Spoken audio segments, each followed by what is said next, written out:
অনেকে বলছেন যে ডিটেনশন ক্যাম্প করে নাকি রোহিঙ্গা মুসলমানদের আলাদা করে বাংলাদেশে ফেরত পাঠিয়ে দেওয়া হবে।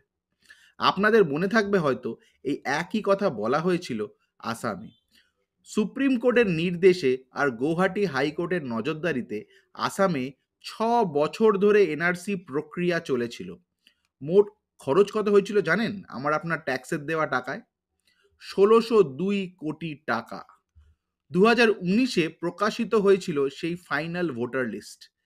দেখা গেছিল ১৯ লক্ষ নাম নাগরিকত্বের তালিকা থেকে বাদ চলে গেছে ডাউটফুল সিটিজেন হিসেবে।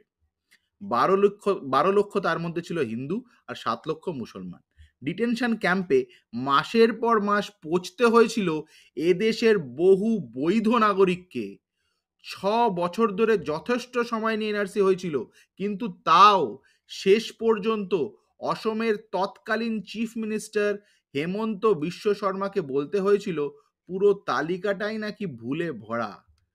যাদের নাম লিস্টে থাকারই কথা নয় তাদের নাম আছে, আর যাদের নামগুলো বৈধ থাকা উচিত ছিল তাদের নাম বাদ পড়েছে।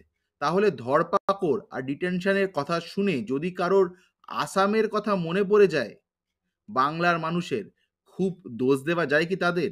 আমাদের যে আহ, আমাদের যে এসআইআর প্রক্রিয়াটা চলছে সেটা কি আদৌ সময় নিয়ে করা হচ্ছে, করা হয়েছে? ওখানে 6 বছর ধরে করা হয়েছিল, তা সত্ত্বেও কি দাঁড়ালো শেষ অবধি? শুনলেন, আপনাদের জানালাম। এবার ভাবনা আপনাদের, ভাবুন আপনারা। নমস্কার, ভালো থাকবেন।